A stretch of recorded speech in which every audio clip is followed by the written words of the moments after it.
Selamat siang, jumpa lagi dengan Denok Ayu Novel. Bagaimana kabar sobat semua? Sebelum kita mulai cerita ini, ayo silakan subscribe, like, komen, share dan nyalakan loncengnya untuk mendapatkan notifikasi terbaru ketika Mimin upload videonya. Bab 999 mengejutkan. Saat tubuh Dimas Wu berubah drastis, dunia di benaknya seakan membeku.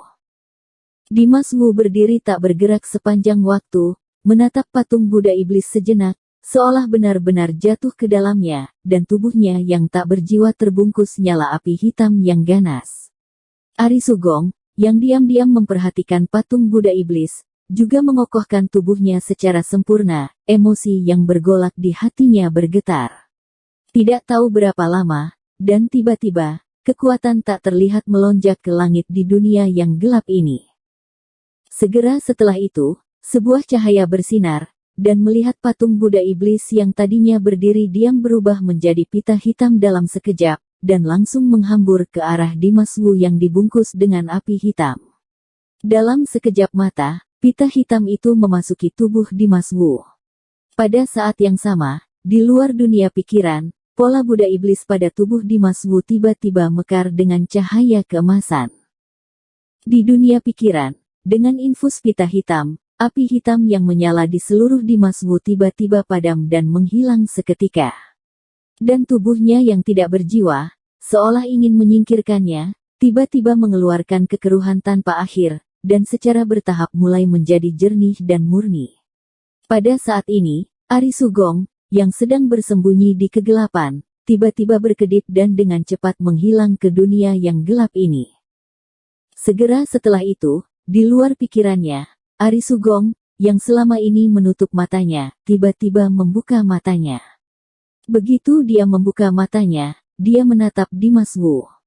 Dimas Wu masih dalam keadaan pingsan, namun pada tubuhnya terdapat pola Buddha Iblis yang jelas dan tiada taraf, dan seluruh Buddha Iblis bersinar dengan cahaya keemasan yang menyilaukan. Saat Ari Sugong melihat hal tersebut, wajahnya berubah drastis.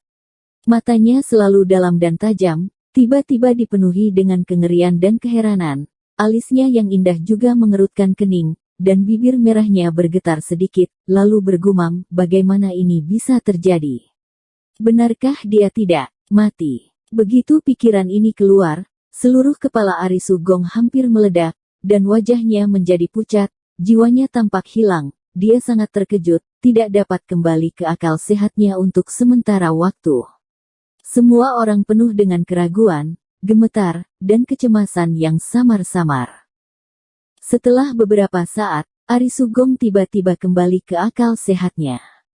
Dia menatap Dimas Wu dalam-dalam dan bergumam dengan suara yang dalam, mungkinkah penjaga pedang sudah mengetahui semua ini sejak lama, jadi dia mengucapkan kalimat itu.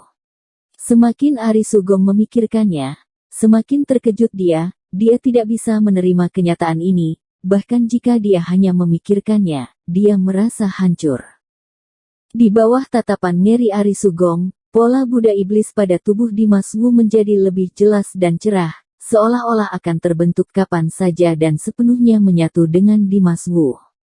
Ari Sugong tiba-tiba menjadi sangat ketakutan, ekspresi cemburu muncul di matanya. Pada saat yang sama, aura pembunuh yang haus darah menyala. Kulitnya menjadi sangat dingin, dan tubuhnya penuh dengan aura. Tidak, aku tidak akan pernah membiarkan ini terjadi.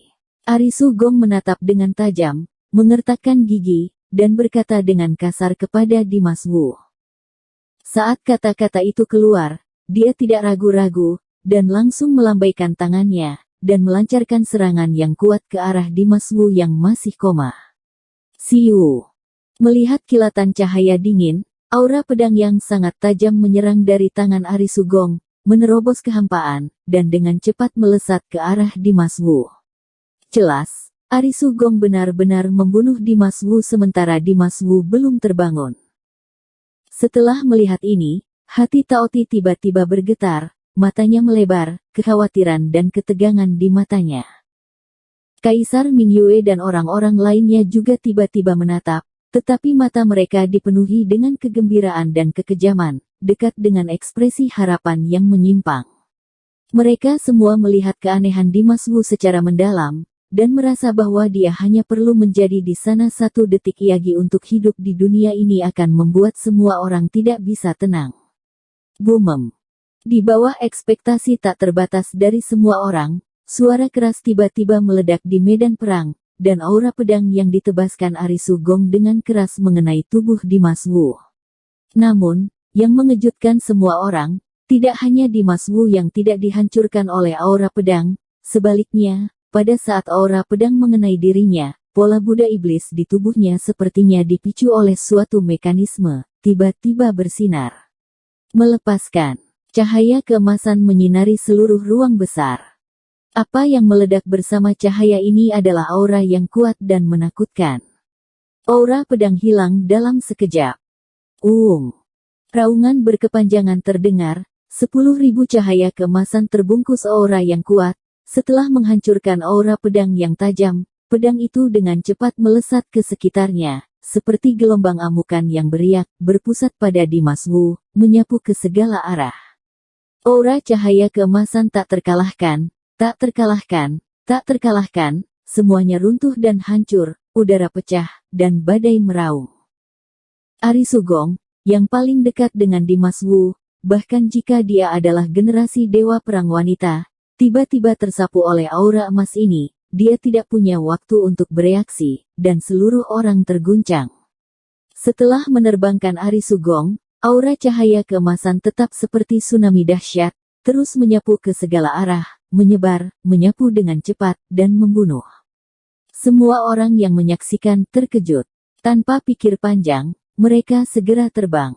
Namun, aura cahaya keemasan terlalu cepat dan terlalu kuat, dan itu luar biasa. Tidak ada yang punya kesempatan untuk melarikan diri, dan mereka tidak bisa melarikan diri. Bang bang bang. Pada saat berikutnya, aura cahaya keemasan mendorong mereka yang ingin melarikan diri, dan teriakan yang kuat terdengar satu demi satu. Jeritan menusuk hati dari semua orang menembus langit. Di tempat kejadian, seluruh tempat seketika kacau, dan aura emas Dimas Wu menyapu dengan kuat. Semua orang, tidak ada yang lolos dari serangan ini. Namun Dimas Wu, yang menyebabkan semua ini, masih terbaring di tanah, mata tertutup, tanpa ekspresi, tenang dan diam, hanya cahaya keemasan di tubuhnya yang bersinar terang, menerangi dunia. Pemandangan besar telah menjadi dunia emas, dan semuanya diselimuti cahaya keemasan. Hanya saja ini bukan cahaya keemasan biasa. Cahaya keemasan ini mengandung letalitas dan aura destruktif yang tak terbatas. Semua orang yang bermandikan cahaya keemasan itu seperti terbakar api, dan itu seperti menderita ribuan pedang. Setiap sel tubuh mereka, apakah direndam dalam kesakitan, semakin banyak cahaya, semakin dalam rasa sakit mereka. Jeritan dan suara ratapan selalu terus-menerus dan tidak ada habisnya. Cahaya keemasan itu abadi, rasa sakit mereka tidak akan hilang, dan karena cahaya keemasan menutupi waktu lebih lama, iuka mereka akan menjadi lebih serius, dan vitalitas mereka akan menjadi semakin lemah, dan hampir tidak mungkin untuk mendukung. Bahkan Ari Sugong dengan jelas menunjukkan rasa sakit, dan dia tidak bisa menahan cahaya keemasan. Waktu telah diperpanjang tanpa batas, dan penderitaan setiap orang juga menjadi sangat lama, yang disebut waktu itu seperti setahun, tetapi memang demikian. Keputusasaan telah merasuki hati setiap orang, dan setiap orang tampaknya harus mati dalam cahaya keemasan. Ari Sugong dulunya adalah dewa perang, dia telah menderita penghinaan seperti itu, bagaimana dia bisa menahan kesedihan dan rasa sakit seperti itu? Wajahnya menjadi semakin ganas, matanya menjadi semakin merah, dan dalam darah merah, penuh dengan niat membunuh yang tak ada habisnya. Semakin kuat Dimas Wu, semakin kuat niat membunuhnya. Tiba-tiba, ekspresi ganas muncul di matanya, dia berhasil menahan rasa sakit yang parah di sekujur tubuhnya, dan dengan cepat mengetuk 2 titik akupuntur di tubuhnya. Segera, dia berdiri dengan cepat, meledak dengan aura yang agung, dan mengembunkan perisai pelindung yang kuat di sekelilingnya. Perisai itu berwarna merah darah, terutama dalam cahaya keemasan ini. Setelah menusuk titik akupuntur dan menambahkan perisai pelindung, rasa sakit Ari Sugong sangat berkurang, kondisinya lega, dan kekuatan mentalnya dipulihkan. Membawa perisai berwarna merah darah, Ari Sugong bergegas berlari menuju Dimas Wu yang masih koma. Selama benturan, aura pembunuh Ari Sugong dengan cepat memadat dan mencapai puncaknya. Terimalah ajalmu. Bergegas ke arah Dimas Wu, Ari Sugong tiba-tiba berteriak. Di saat yang sama, dia membuka telapak tangannya dan menyerang ke arah Dimas Wu. Bersambung. Terima kasih kepada kalian yang telah menonton video ini. Jangan lupa tekan tombol subscribe-nya dan nyalakan notifikasinya untuk mendapatkan video-video seru lainnya dari Denok Ayu Novel.